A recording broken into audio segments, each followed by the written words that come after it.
colleagues, dear friends, dear visitors. It's a great pleasure to invite you all to the Ladyzhenskaya Lecture 2025. Today's speaker is Adriana Garroni. Well, and unfortunately or fortunately, the new responsible person for the normal colloquiums put up the tradition that you have to really say profound and very good detailed words about the speaker, which is quite a pleasure today because, well, many of you know the speaker very well, and the other ones could simply see some nice background. I think Adriana started with a laurea in more like Moscow, in more like the pure mathematical kind of functional analysis things, and then from Rome she went to Trieste, to Sisa, and she kept working on Dirichlet problems, asymptotics, but it already got, I think, quite a more applied touch, and under the supervision of Gianni Maso. Okay, later on she visited many places. I mean, there's a long list. I will not mention all of them. Of course, very, very wise choice, I have to say, was to visit Oxford from 2013 to 2014, among many other places. Unfortunately, I missed her last year because I just left. Nevertheless, we didn't miss each other for all the time. I mean, it's hard to believe she was already 27 years ago. She was already at Max Planck visiting, and not as an undergraduate. And I think she came with a CNR NATO stipendium. Oh, wow, but yes. I never managed to get her to the NATO on Südplatz. Only when I met her again in New York. You were at Columbia, right? Oh, no, it was a Courant. Yeah, I think Courant. I figured out that in NATO is something different. Okay, anyhow, those of you which went to Waldbach more frequently, they should know that Adriana was there, and as a true Italian, she was a formidable football player. Sometimes it was a very hard time. Okay, and besides this, she had time to work in all kinds of different areas of the calculus of variations. She constantly broadened the range of interest. So the study of shape optimization, gamma conversion, and all kinds of questions related to this, concentration, played the role of homogenization. Began to study and kept studying for a long time. GMT, of course, came up. Well, in Italy, working in calculus is hard to avoid, but she could use it for many problems, also for material science. And she keeps working on all these kind of things. She keeps working on homogenization, which of course is a good connection also still to Max Planck. Good reason to be there, and to be there several times, I guess. And one thing which is also, well, if you think about one-dimensional singularities, is also the dynamics of damages. It's a topic naturally. One would expect people work on this, and she worked indeed on this. And actually, the original title was a bit more dynamical. It was called Emergence. Okay, maybe. Sorry. It was the emergence of defects on grain boundaries, a variational approach. And I think this is just an epsilon. I swept, I think, the title. So. Okay, thank you very much for this very nice introduction, touching. And actually, yeah, it's true. I'm very honored to be here to give this lecture in honor of Olga Ladyzhenskaya, who I met at some point many, many years ago, because my mother was a mathematician, and she was meeting Russian mathematicians in Rome, and I had the honor to meet her. And also, I'm very happy to be in Leipzig because really, my touch in applied mathematics and my interest in applied mathematics really started in Leipzig, when in '98 I visited Stefan Müller, and I started working on many problems related with mechanics. So let me start and try to be general enough to be understood by most of you. So, okay, yes, the title was different, but the subject is the same. Okay, so let me start with this example, which I like pretty much to try to understand, to describe what is the problem I will talk about. And so this is an old map of Lower Manhattan. And so I don't know what, usually when we teach to students different metrics, we call Manhattan metric the metric that just has two directions, horizontal and vertical, right? Because Manhattan streets and avenues are sort of vertical and horizontal. And so this map suggests that this is due to the shape of Manhattan. So the fact that the upper Manhattan and mid Manhattan is sort of kind of stripe. So the avenues tend to align to the shore. And this is more evident in this lower Manhattan, where the shape is more complicated. And so if you now try to identify regions which have a pattern, so a regular pattern, these regions are differently oriented depending on the orientation of the boundary, so to say, of the shore over here. Okay? And then there are some lines which separates different neighbors with different orientations. Okay? So this example suggests that there is something that is preferable, some orientation that is preferable for this pattern, in this case due to the shore. Okay? And this is somehow a phenomenon at large scale, which I want to describe today. So let me first describe it in a more geometric fashion. So the problem I sort of describe very quickly, because I will quickly move to another point of view, is this question of optimal partitions. So you fix a two-dimensional domain, like this lower Manhattan over here, possibly polyhedral, which is your container. And now you start considering partition of this domain by polygons, okay, this PI. So you constrain the area of being fixed, each of these polygons, all the same, and then you add some constraint. For instance, you constrain the fact that when they meet, you only see triple points. Okay? And once you have these configurations, you wonder which is the best possible configuration in terms of minimizing the perimeter of this partition. So you cover your domain with polygons, and then you compute the perimeter of these polygons, and then you look at the minimal perimeter. Okay? And it is known, is an old result by Hales, that at least if your domain is a torus, so if you don't have boundary conditions, the optimal pattern is hexagonal pattern. So it's a tiling of hexagons. And so the question is, what should be the case in which you have boundaries? Okay, so what should be the effect of boundaries in this problem? Okay, so this is not completely understood, but a question could be the following.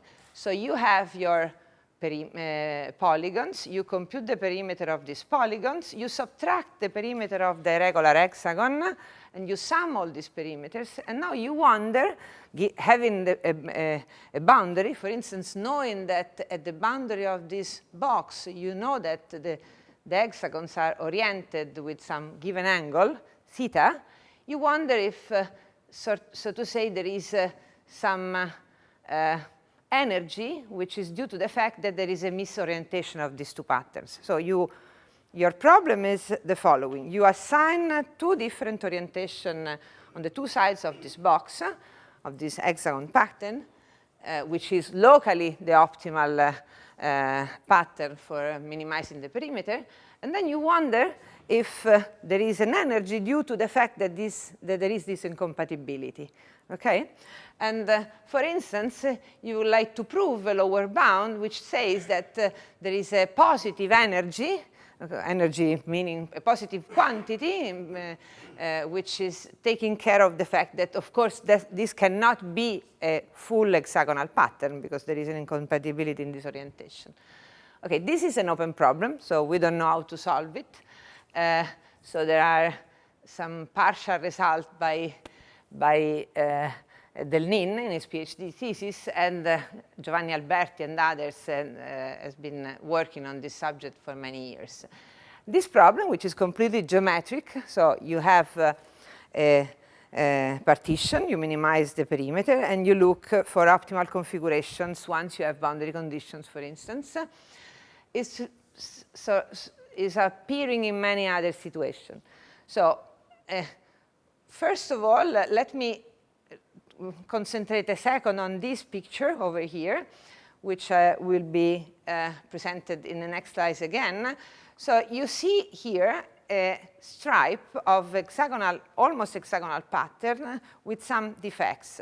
So these defects are actually pairs of heptagon and pentagon, okay, and pentagons, okay. And the presence of this defect aligned is allowed to slightly rotate the two configurations on the side, okay. So the more defects you have, the highest is the incompatibility between the two angles, okay? So the idea is that possibly in between these two configurations, there should be something like that, which carries an energy. And maybe this energy depends on this angle, and possibly strictly positive when the angle is positive. And this is also suggested by many other problems related with this sort of partitions. This is a simulation with a problem similar to that, in which you can see that since you have a boundary condition, so you align your polygons with the boundaries, these produce local misorientations, and in the simulation you see many defects, where the defects are all the polygons that are not hexagons. Okay, so here in this picture, the pink are the heptagon and the red are the pentagons. So as I said, this is the geometric counterpart of the problem that I would like to describe. To think about the problem of optimal partition and clustering that I was describing before, but there are other problems which are related to similar issues, like in optimal locations, tassellations, approximation of measures with Dirac masses. So many other problems which appears to have similar patterns, in which you, as I said, you see a sea of hexagons and defects, which are pentagons and heptagons. And then there is the material point of view, which has a very good connection with these pictures that we were seeing, because the material in these pictures is graphene, so the one layer of carbon atoms disposed on a hexagonal pattern. And in the case in which you have defects in the structure of the graphene, and the defects are exactly this type of defects, pentagon and heptagons, you can observe experiments in which you have lines of these defects, and these lines of these defects produce a misorientation of this on the two sides, and since you have, this is a 2D material, so it's one layer, you allow for out-of-plane deformation, because of course this misorientation somehow produces that these hexagons are not perfect hexagons in the plane. Okay, so they are stretched somehow. You can see here they are not perfect, so they are stretched. Here there is one layer, so you can have out-of-plane deformation. And this out-of-plane deformation is sort of schematically depicted here. And apparently, I'm not an expert on this, but apparently this is a very important feature of this graphene sheet. So these are responsible for electronic properties of this graphene sheet. So, and you see, I mean, these lines of defects that appear here are similar to the line of defects that we were seeing before, that might be somehow resolving this incompatibility in the orientation on the two sides. Okay, so summarizing, I am looking at the problem in which I have different regions with different orientations, of a pattern. Here is an hexagonal pattern. Later on will be not hexagonal, but it doesn't really matter. So it's a lattice, if you want, with a given orientation. And the orientation is schematically given by these pink arrows over here. Then there are regions in which there are defects. In this description, these defects are pentagons and hexagons. And then there is some elasticity, so this distortion I was talking about. Since this is not a tiling of perfect hexagons, the hexagons, in order to arrange different orientations, should be slightly deformed, or largely deformed. Most of them are slightly deformed. And in this sense, they carry some elastic energy. You remember in the graphene sheet, this elastic energy is resolved in the outer plane deformation. Okay, and this is somehow this type of picture occurs also in polycrystals. And this is the field in which I will try to tell you something about this problem. So polycrystal somehow object like this. I don't know if you can appreciate the dots and the different orientations. Then if you zoom a piece of it, you can see that there are sort of different orientation which are here sort of highlighted with different colors. Okay? So I will focus on polycrystal, try to give you the basic information, and try to show you some interesting result in this direction. So let me start with the basic vocabulary. So as I said, we'll talk about polycrystals. So before polycrystal, let me say something about crystals. So metals are crystals in the sense that the atoms are ordered in a lattice structure. And this is the essence of the two main behaviors that you observe in metals, elasticity and plasticity. Okay? So elasticity, very schematically, is a small deviation from the crystal configuration. So, I mean, there's no real mathematical proof of this, but the idea is that atoms in metals interact, and the minimal configuration is the configuration in which they are arranged in a lattice. Depending on the type of atoms, the lattice will be different, but they are arranged in a lattice structure. So in a sense, in a lattice, the atoms are happy, minimal energy. So you move slightly this position from the equilibrium position, and this produces an elastic distortion.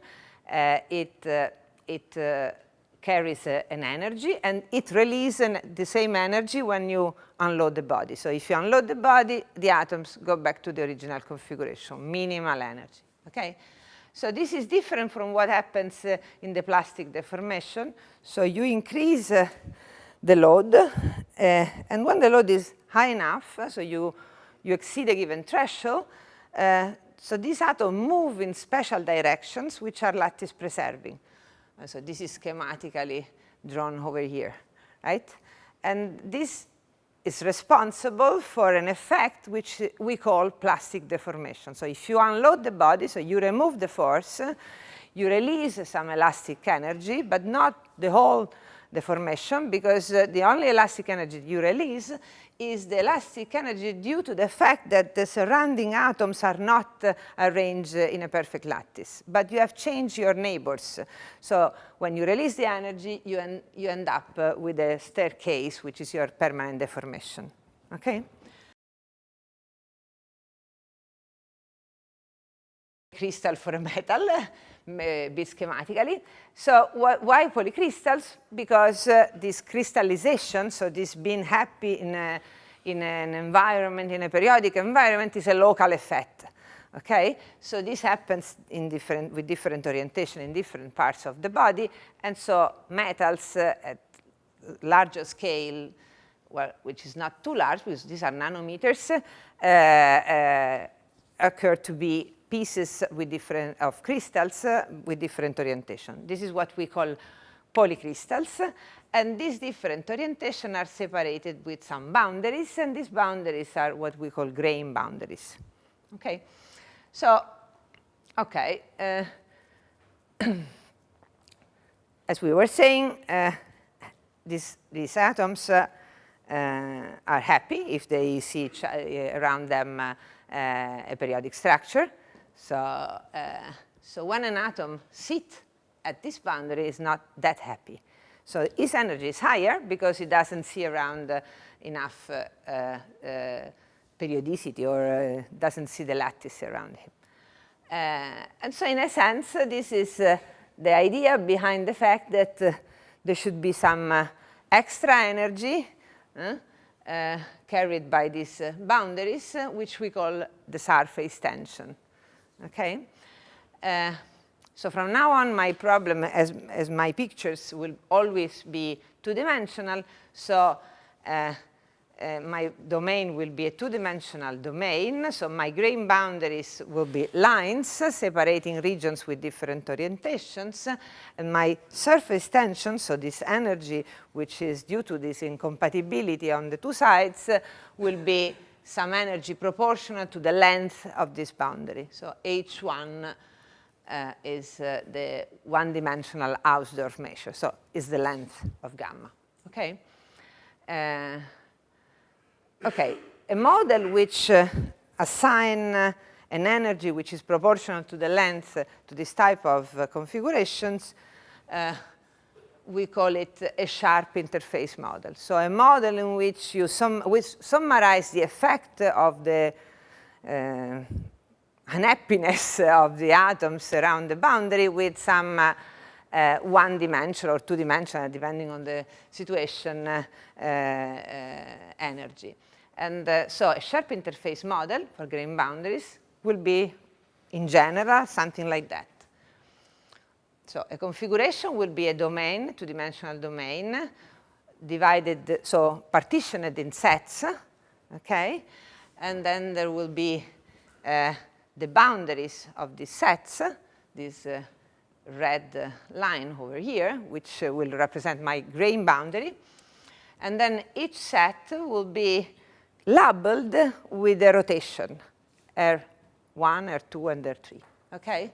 Which represent the fact that the underlying crystal in that region is rotated with respect to a reference configuration by a rotation Ri, okay?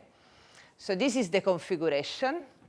And then the sharp interface model that assign an energy to this configuration will be an energy which is concentrated on this line red here, which I call sigma. And to each of these pieces over here, assign an energy which is proportional to the length, and in principle may depend on the relative rotations on the two sides of this boundary, right? So like in this picture, you have three sets, and then in the common boundary, you have an energy density per unit length, which depends on the rotation on the two sets and possibly on the orientation of this boundary. Okay, so you have essentially an integral, is a sum actually in this picture, but this object may be very complicated. So an integral over a one-dimensional object, say a line, a one-rectifiable set, but a line, okay, which is the boundary of a partition, mostly. And on this line, you integrate an energy density, which depends on the two traces, on the two values of the piecewise constant rotation on the two sides, and on the normals, normal on the line. Okay? A functional space in which you can phrase this object is the space of BV function with values in the rotations. We only jump part. This special bounded variation is the space that was invented really to deal with these free discontinuity problems. So fields with, say, discontinuities, like in this case. and without any diffuse part. So this is the absolutely continuous part of the gradient, which is 0. So morally piecewise constant. Okay, we don't really need to know this functional space to understand this object. Okay, so surface tension. This is the main actor of this talk. So again, I have a field which is piecewise constant morally. This field has a set which I call J of A because it's the jump set of A. So A is piecewise constant, so it jumps on a one-dimensional set. Okay, so I integrate my energy density on this jump set, and the energy density, as I said, depends on the traces on the two sides and the orientation of the line. And there is an important feature of this energy density in order to stay in this set of configurations. So I don't know whether I can make sense of this observation, but if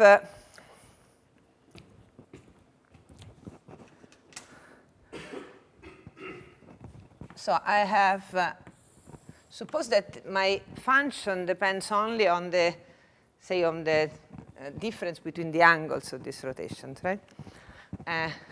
So if I have a function which has finite slope at 0,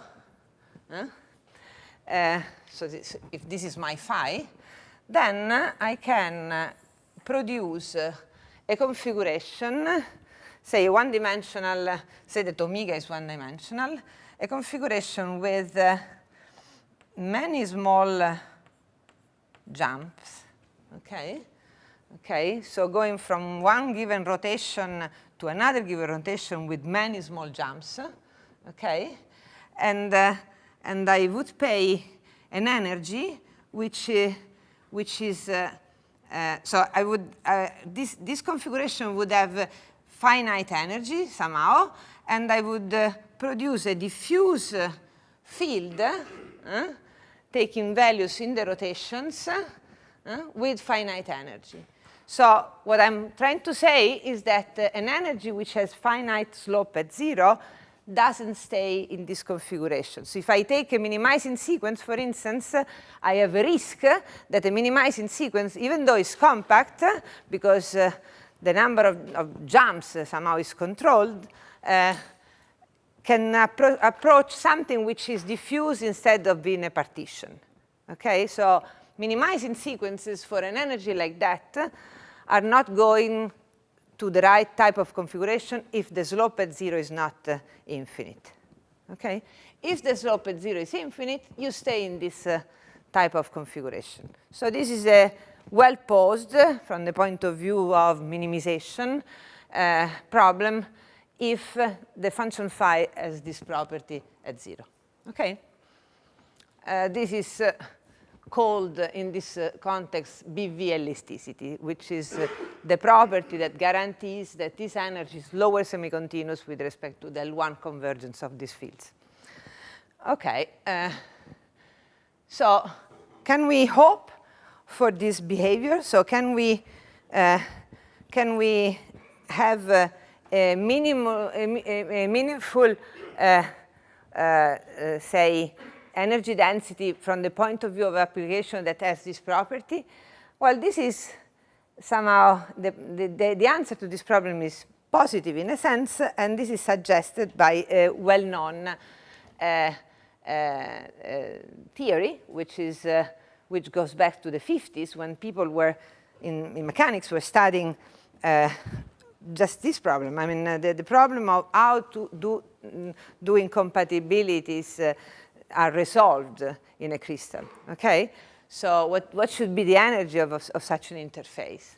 And the law that is known like the Reed-Shockley law suggests that when you have a crystal, so this is taken from the original paper of Reed-Shockley. So you have a crystal, and you say, suppose this is schematically your crystal, you cut an interface, and now you rotate by theta alpha on the two sides, okay? And then you try to reconstruct the lattice over there, because when you open a sector, there are some atoms missing. So you have to add some extra atom in order to have a local structure, which is a lattice, right? Okay, so to this configuration, you can show, and this is what I'm going to tell you, that you can assign an energy which depends on the angle. So this is the plot coming from the paper, which depends on the angle, and at 0, so when the angle is small, has infinite slope, and in fact the behavior, so the energy per unit length, depends on theta with this law, theta log theta. And this is known as the Reed-Shockley law for small angle grain boundaries. Okay. So what is behind this, law? You can see that here there are some red dots at the interface. The reason for these red dots is because if you want to fill the gap that you open when you rotate the two sides by a small angle, there are many ways of doing it. The idea is that the most convenient way energetically, okay, is that you maximize, so to say, the atoms that looking around fill a periodic structure. So they maximize the atoms that are happy, if you want. Okay? So what you do is to insert from time to time a line of extra atoms. Okay? This increases the number of atoms which are able to fill this sector when you open it. But then from one line to the other, with a distortion, you essentially can reconstruct the lattice. So I'll be more precise in a moment. These are defects. These red dots are defects.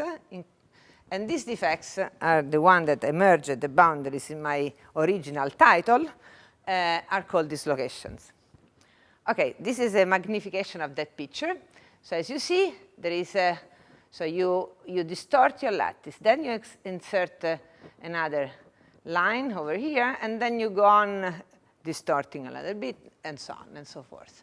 So these points over here are actually lines in 3D. So this is a two-dimensional structure, but it's a cross-section of a three-dimensional structure. So are lines in 3D, and are due to the fact that in your lattice you insert an extra plane of atoms. Okay? And these are known as topological defects because a good way of understanding the presence or capturing the presence of these defects is the following.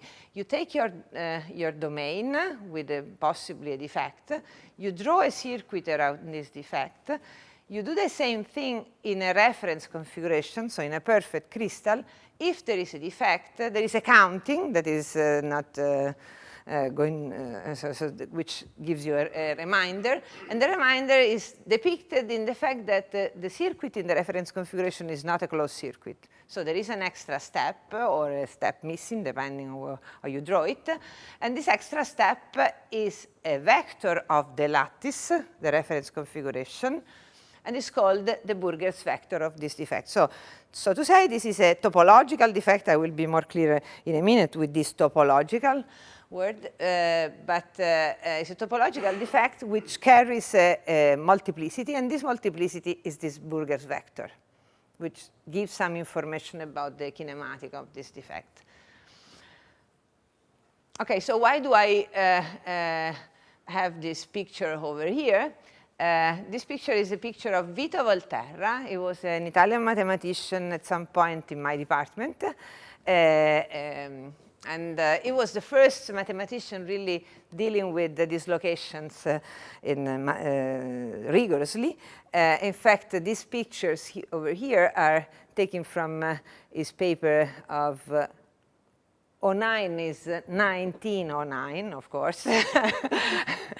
And so because he was studying, so you can tell from this picture that somehow a way of understanding this defect is taking a perfect crystal, cutting a line, a surface here, and moving part of the atoms by one step. This produces an accumulation of atoms here, which induce an elastic distortion in the surrounding atoms, right? So here you see that these atoms are elastically distorted. So local is just elasticity. And this is just due to the fact that there is this defect, okay? And so he was computing exactly this effect. So he was taking special configuration of a cylinder with a hole, and then he was moving the two sides of this cut vertically or horizontally, computing the explicit solution. So he's the first mathematician dealing with this, and then, so let me tell you also another thing which I like to say. I mean, I like very much Vito Volterra. Vito Volterra was really one of the first, at least Italian applied mathematician I'm aware of, and he was a very important person. He was a senator in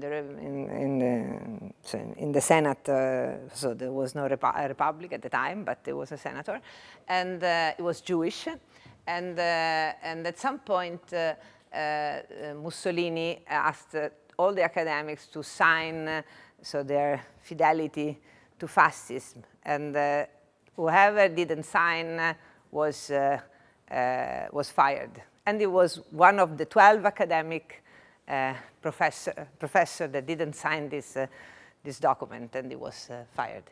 I mean, he was an old man, important, so he could afford it, but I mean, I like to remember this. Okay, so going back to mathematics, so the idea of this construction over here is saying something, that here the atoms are, so to say, unhappy because they are not in a lattice, but they are elastically distorted. And instead here, there is an extra energy due to the fact that they are not in the minimal configuration. So the idea of an energy that one can assign to such a configuration could be something like that. Outside this area, you carry an elastic energy, okay? And inside this area, you count the defects. So a general structure of a model for this type of defects would be elastic energy outside a region in which you have the defect, and then some extra energy for the defects. Okay, this is the starting point for this model. I will tell whatever I'll be able to tell.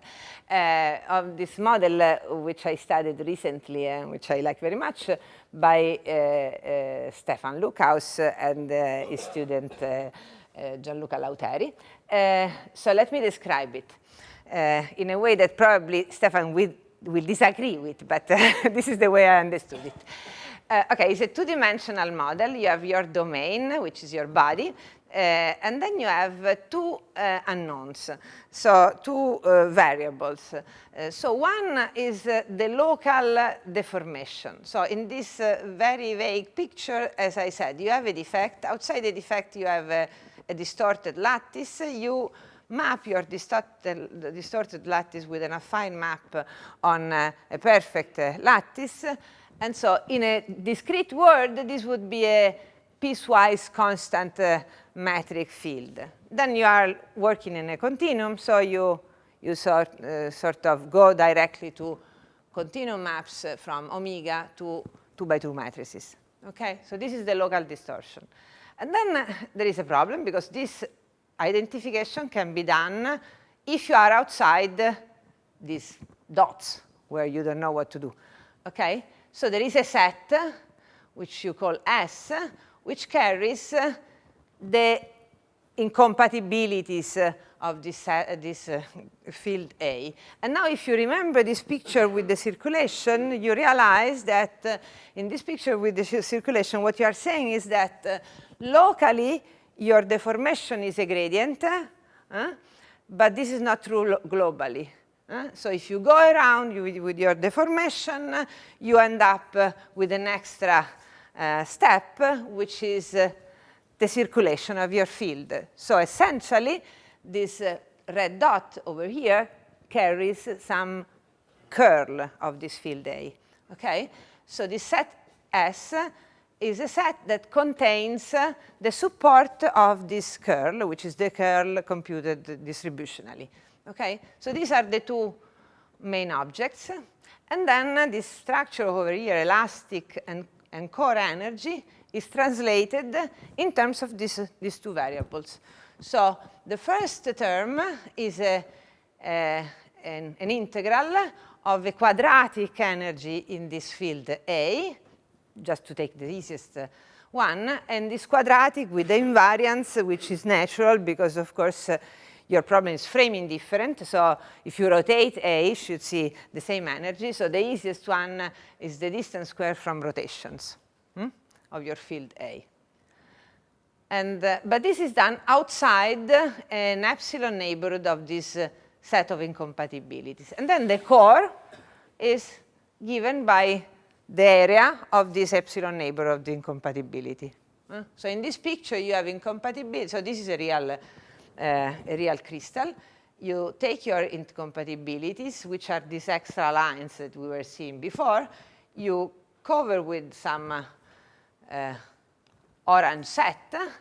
And then when you go around this orange set with the circuit and you compute the circulation of A, you must see a vector of the lattice. So the circulation of A should belong to a two-dimensional lattice. So for simplicity, let me take zeta 2, and then let me scale it with a small epsilon, which will be the sides of the lattice, the lattice spacing, essentially.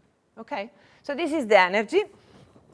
And so let me try to convince you that this is the good direction. So, and this is also taken from a mechanics book. I mean, I reproduced the picture myself, but just because it's more colorful. But I mean, this is a classical way of understanding why these dislocations, so these defects are able to release the elastic distortion. So you take your body, and now you stretch it in order to arrange the two orientation minus theta and theta on the sides over here. And then this fake color code that I made up is to say that they are distorted. So the orange is highly distorted.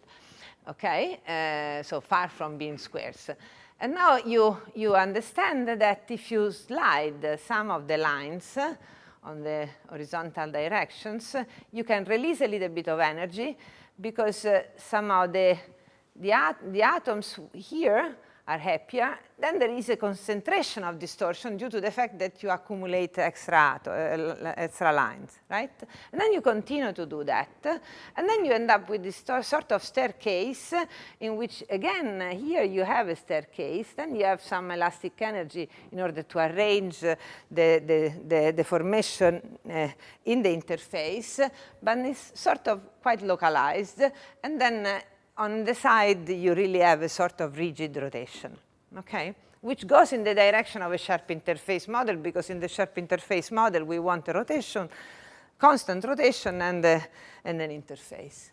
Okay, let's see if this model proposed by Stefan is able to reproduce this effect. And so let me try to reproduce in mathematics the pictures that we have seen before. So, so the first picture was elastic deformation. You take your body and you deform it like that. And so if you do that, essentially, you don't have defects. So your deformation A is a gradient, okay? So you have a gradient, and so the set of incompatibilities is empty. So in your energy, you only have the distance from rotations, and this is not there, okay? No core. And so you computed in a box of size L with these boundary conditions, and you easily convince yourself that the energy goes like L squared here. Okay. So actually, this model allows for something else, which is a sharp interface model at this level, but not particularly physical. But so you can also allow for a field which is constant rotation. Two rotation on the two sides and the sharp interface.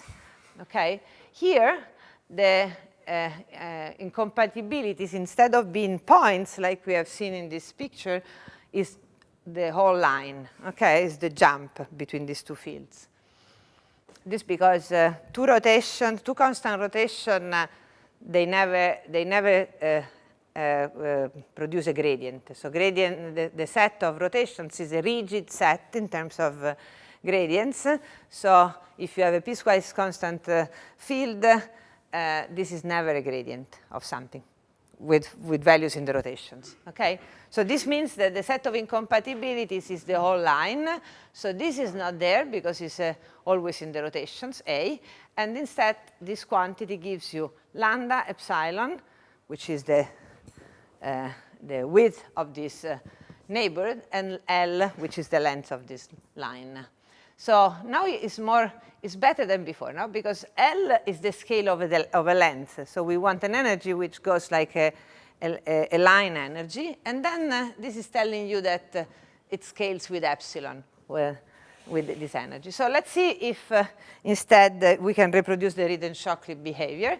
So the Reed-Shockley behavior was, as I said before, was sort of obtained by inserting many lines, okay? So which means inserting many defects.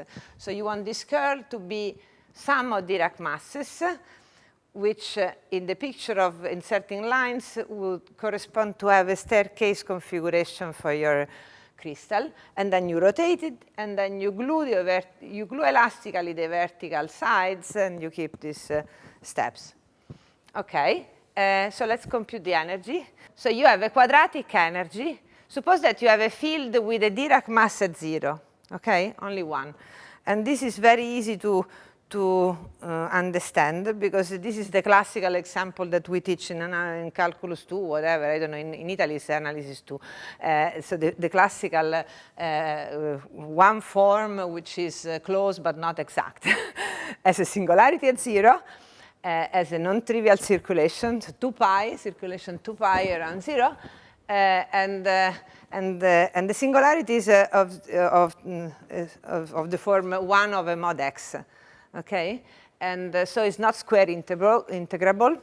And so if you integrate it on an annulus, the square is integrable, but diverges like the logarithm of the ratio of the inner and the outer radius. This is because of the singularity. Okay, so you integrate 1 over mod square in a 2D annulus, you get this behavior.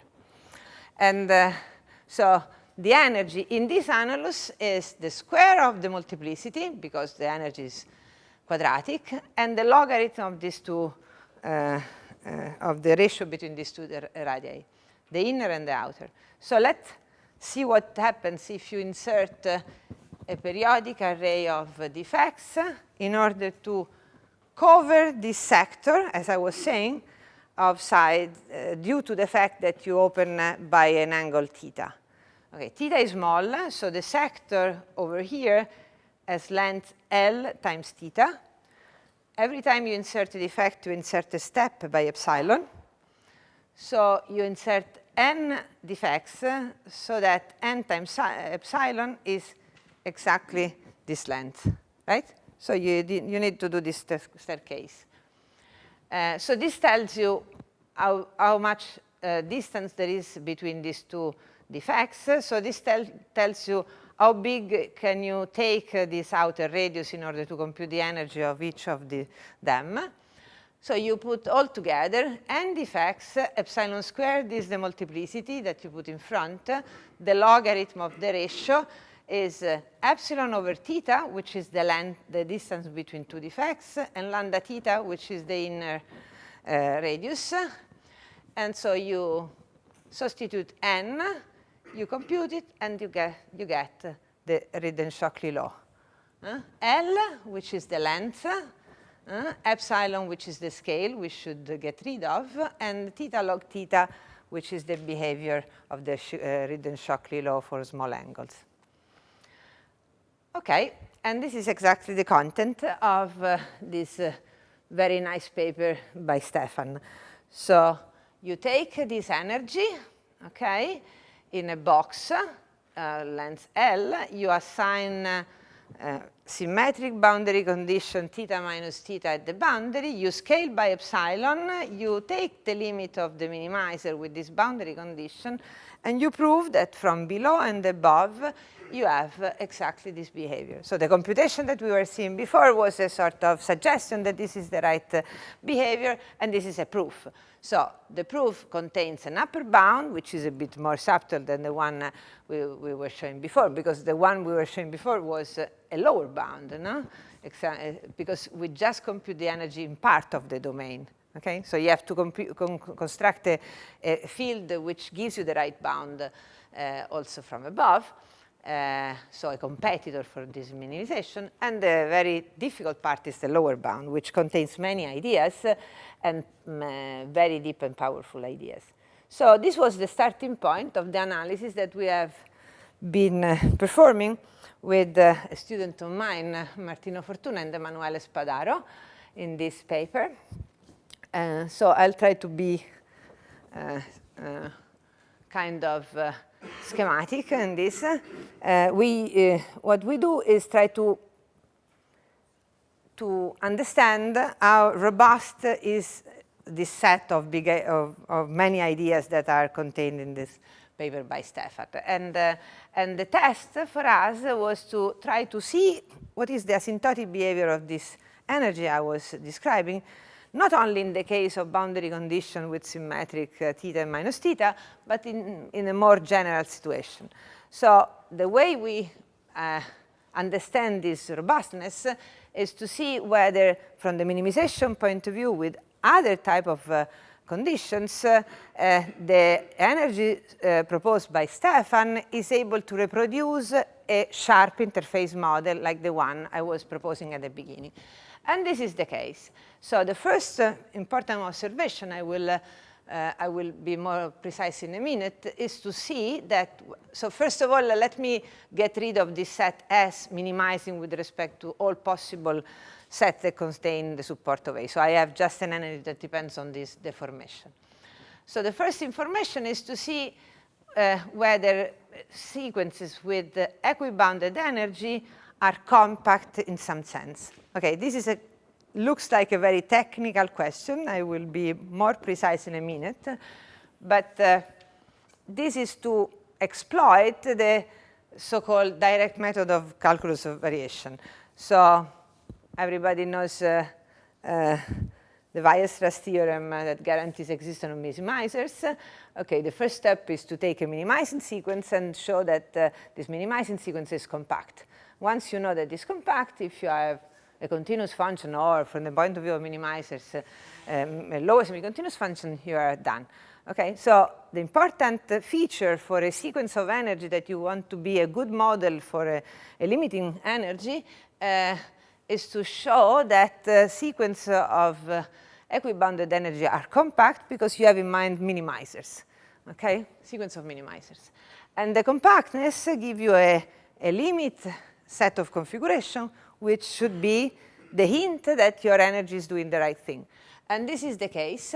The limit, so the only thing I want you to see is that the limit for sequences with equibounded energy is always of this type, partitions. Piecewise constant rotation separated with boundaries. Okay, and then there is an asymptotic result which says that this energy, these energies, so elastic plus core, converge to an energy, and the convergence is in terms of gamma convergence, which I don't even pretend to explain in this context, converge to an energy which is a sharp interface model. Okay? Is a sharp interface model exactly of the type I was presenting at the beginning. So it's a sharp interface model which has the right behavior for small angles. And okay, let me completely skip the comments about the proofs. Let me just say a word about this gamma convergence. If you never heard about it, it's not that easy to explain it in a slide, but let me just say the consequence of this. It's a variational convergence. It was introduced by De Giorgi. When I started doing mathematics, it was very common that you had to explain gamma convergence in a talk, even with analysts or people doing calculus variation as well. Now it's becoming more and more known. So, but I mean, if you don't work in the context of calculus of variation on mechanics and so on, you might have never encountered it. So it's a sort of variational convergence. So you have a sequence of functionals, of energies, that converge to a limiting energy. And if you add a compactness statement, so which essentially says that so lower sets of your sequence of energy are compact, then this guarantees that your sequence of energies are stable with respect to minimization. So that minimum problems at the epsilon level converge to the corresponding minimal problem with epsilon going to 0 and the convergence of minimizers. So for instance, very schematically, in our case, if you take your energy, which contains some physics, because there is some elastic distortion, some core energy, and so on, you minimize in a box with some boundary condition, okay? You observe maybe this configuration with this periodic pattern, then in the limit as epsilon goes to 0, the minima and the minimizer converge to the corresponding minimum and minimizer of the corresponding sharp interface limit, where the configuration now are piecewise constant configurations. Okay, so I'm almost done. So as from my point of view, from the point of view of the person that is somehow confident that gamma convergence has good insights, this somehow is a strong suggestion that the model and the method suggested by Stefan is very robust. And also we slightly generalize it to different type of grain boundaries, so we allow also for anisotropy, which in the dynamics of grain boundaries play a very important role. There are very interesting effects due to the fact that the interfaces and the relative rotation change in evolution. For instance, an inclusion does not only shrink, but also rotates if you have a polycrystal and not two homogeneous phases. So let me conclude with a very quick observation, which in a sense returns to the original question of partitions. So there is something that I didn't stress in my result, but it is of course a problem in the way I constructed. So in the result I was proposing before, I see a difference between, for instance, in the square lattice. I don't have really a lattice, okay? Apart from the fact that this multiplicity of the defect belongs to a given lattice, there's no lattice, okay? But instead, if I have a lattice, say a square lattice, if I have a rotation by 0 degree and a rotation by 90 degree, I don't have an interface. There's no interface. Okay, so here I sort of stress the fact that there is a rotation by pi over 2 because I color differently horizontally and vertically. So it can happen that I have many interfaces and I end up with a lattice which is the same lattice as before, but with a rotation by pi over 2. My model sees an interface here, but it shouldn't. There's no interface. If I cancel the bonds, there's no interface, right? Okay, so the right point of view should be instead take my energy density and minimize my energy density with respect to all possible choices in a point group, which is the point group of the lattice. In this case, is rotation by pi over 2. Okay, so the sharp interface model that I would like to use, ideally, should be with an energy density which is obtained with the Reed-Shockley formula, if you want, or with this asymptotic analysis, but optimized with respect to all possible rotation in the points group of the two rotation in the partition. And somehow this would require to use fields that take values in SO2 quotient with the point group, or in the approximating, in the, say, diffuse model, in the matrices, 2 by 2 matrices quotient with G. And this somehow is still missing. Let me finish with, say, the take-home message. In the problem with grain boundaries, we have seen that this model proposed by Lauteri and Luckhaus is able to reproduce a sharp interface model starting with some physics. I strongly believe that this is also the case for the partition problem. There is this question of invariance with a point group, which is still missing. Because, I mean, when you start with a partition, there's no reason why you should have this local representation as with a reference configuration somehow. But still, I think it's promising, and we had some partial result in image segmentation in which we are able to work in this quotient space. And then the next, say, the next step, I think, would be to go in 3D, where other effects very interesting occur. So the one I was presenting was a 2D model, a 3D model, but with some symmetry. So it was a tilted grain boundary, so to say. So you have two crystals and you rotate in this way, and this is the interface. So now if you rotate in this way, twisted grain boundary, the effect is very complicated and has a very complicated structure, which is somehow described by this picture over here. So this is supposed to be the interface between these two different lattices, the blue and the red. And OK, I think this is the new frontier for me. Thank you very much.